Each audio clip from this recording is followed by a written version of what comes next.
Yesterday was World Teachers Day, and I had been hoping to connect with Professor John Binfet from UBCO to talk about a study that he had been doing, dealing with the attitudes of kids to teachers.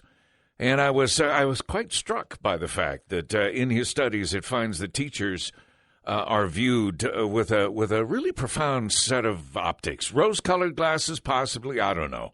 But anyway, students see teaching as, quote unquote, an act of kindness. Dr. John Binfet from UBCO joins me for a couple of moments this morning to talk about this study. Sir, what sparked you? What made you decide you were going to try to probe those young brains and see how they viewed the teachers that stood in front of the classroom? Well, my job at UBC as a researcher is really to be innovative and sort of push the knowledge base. And what we know is that teachers and parents have ample opportunity to sort of pass commentary on students, but students don't always have opportunities to sort of share insights into how adults behave.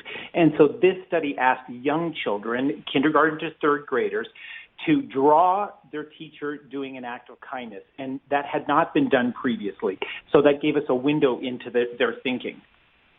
And so as you collected the art, so to speak, that was representative of teachers and their position within these young minds, what did you find? Well, I fully anticipated kids would draw teachers maybe, giving them extra computer time or maybe extra recess time or, something along those lines, or even a treat. And lo and behold, almost half of the students, and the sample size was large for these young students, 652 students here in the Okanagan Valley, they drew their teachers teaching, either teaching the entire class or giving instruction to individual teachers. And so it was very surprising. You know what? As I'm hearing you say this, I would love to know if you had some way of putting a timeline to this so that you could sort of somehow go back, and not that you can't, and God help you if you ever talk to a couple of gray-haired old guys like Gordon and I about our representative thoughts on those teachers way back when. But it would be interesting to see whether childhood attitudes towards teachers has changed over time.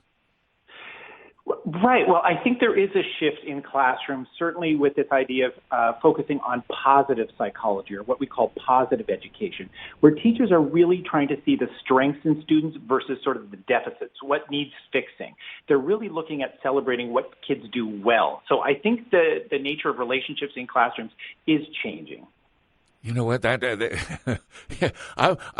would like to be your research assistant, because I'm suddenly sensing that you're really into something here. Like, how are classrooms changing, and how is the attitude of the teacher towards the students changing? I mean, to me, there's a wholesale shift going on here. Listen, it's never too late to do grad school, Phil. Yeah, right.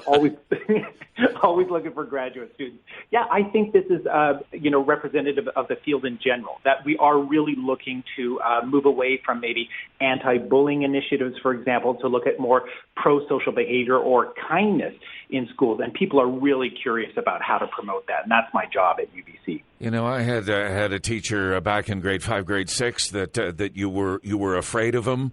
You never knew if you were going to get whacked on the back of the head as a chalkboard eraser came winging across the room. The guy could have been a pitcher with the Toronto Blue Jays with his accuracy, and if it got right down to it, you were humiliated at the front of the room as you were told to bend over, and he took this god awful huge dictionary and hit you so hard that it knocked you onto your face on the floor. But that was all accepted as teaching in those days. Right. And listen, I share that. I'm the product of nuns with rulers, so I get that. But that's in the past, and teachers today are really, really looking at what we call the social and emotional development of kids. And what we see is the kids who have stronger social and emotional competencies tend to do better academically. So teachers are really investing in this. And as you set that as the parameter that they're working within, clearly most teachers understand this, and so there is a more symbiotic relationship with the children in the classroom, as opposed to administrator and administered. I think so. I think the relationship of students and teachers is I think shifting in this more positive light, and by showcasing this research really showcases the positive acts that students do, and that also what they see their teachers doing, and teachers do ample acts of kindness. But the surprising finding here is that just the act of teaching, just what teachers do well every day up in front of classrooms, is perceived to be kind by students. You know, I've got a quote or two, and if you'd permit me. Krista McAuliffe, the teacher who was to go up on the shuttle, who unfortunately tragically died. But before she left, her words were, "I touch the future. I teach." And I've always thought that was such a profound statement about what a teacher does. And then there was, to go to the other end of the spectrum, C.S. Lewis, Alice in Wonderland, and his quote on teaching was, "The task of the modern educator is not to cut down jungles, but to irrigate deserts." And if you'll permit the final thought on teaching from Henry Adams, a historian God knows whenever, and he wrote, "A teacher affects eternity. He can never tell where his influence stops." And to me, teachers have always had that profound view of what it is that they do. Oh, I agree fully. And I think this idea of sort of cultivating the best student behavior and learning is really at the forefront of every teacher's thinking. And my research really is designed to sort of foster that and help teachers create these climates in classrooms that bring out the best in students and also ultimately bring out the best in themselves. You know, I know you've had reaction from the media because certainly lots of us want to talk to you about this study, which, you know, I don't know if you define it as groundbreaking, but it is certainly conscious shaping. Are you hopeful that school divisions, school districts will sort of take to heart some of the things that you found out? I think so. You know, this is published just out now in Journal of Childhood Studies, a journal out of University of Victoria that really looks at innovative, creative methodology.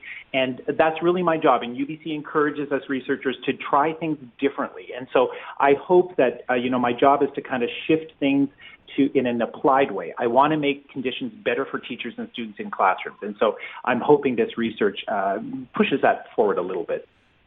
John Binfet, such a pleasure to meet you this morning. I can't thank you enough for your time.